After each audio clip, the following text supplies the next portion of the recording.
Okay, now that I have my unit circle filled out, I'm going to go ahead and do these problems right here at the very bottom.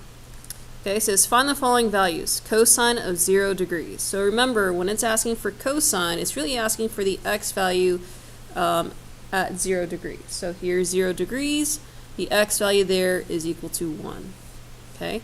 Now we move on to sine of 4 pi over 3. So when they're asking for sine, it's really asking for the y value of the ordered pair at 4 pi over 3.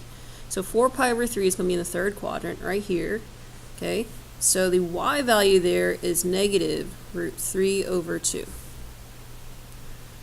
Okay, cosine of 3 pi over 4. So 3 pi over 4 I know is going to be in the second quadrant. It's right there.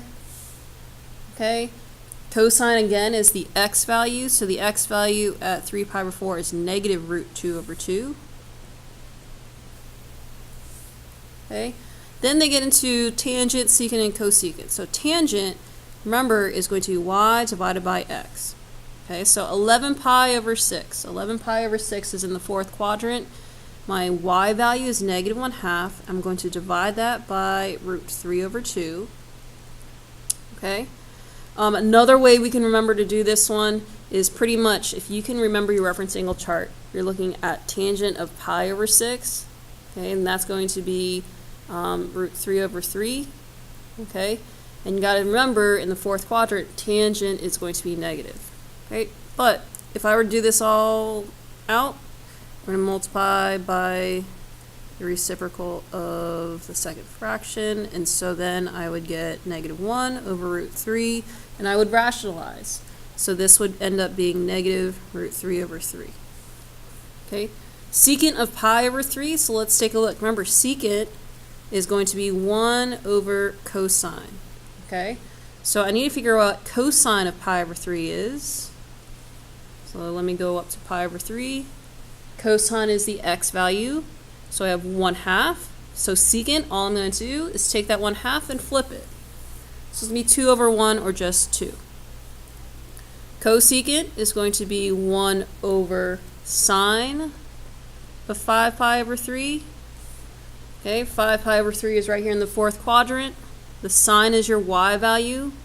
So I'm going to take my y value and flip that. Okay, and remember, with secant, cosecant, and cotangent, you can leave the radical on the bottom. Okay, so these were pretty easy. We've done these before in Unit 1. Now what we're going to do is take a look at these at the very bottom. Okay, so what values of x, or in other words, what angles make the following statements true? Okay, so what angles would allow you to have 1/2 as the sine value? So we're thinking in our heads, what angles have 1/2 as the, so since it's sine, the y value? Okay, so I'm going to take a look at my unit circle. It's positive 1/2. I'm going to slide this down a little bit. I see right here, there's a y value of 1/2, as well as all the way over here, I have a y value of 1/2. Okay, so it's going to be 30 degrees and 150 degrees, or in radians, pi over 6, 5 pi over 6. So I'm going to come back down, pi over 6, 5 pi over 6. Okay, next we're going to take a look. Cosine of some angle is equal to 1. So really we're thinking in our heads, what angles have 1 as, and so since it's cosine, the x value. Okay, so I'm going to come up to my unit circle, I'm looking for 1 for my x value. I see here. And looking at all the x values, I don't see another angle that has 1. So my only answer here would be 0.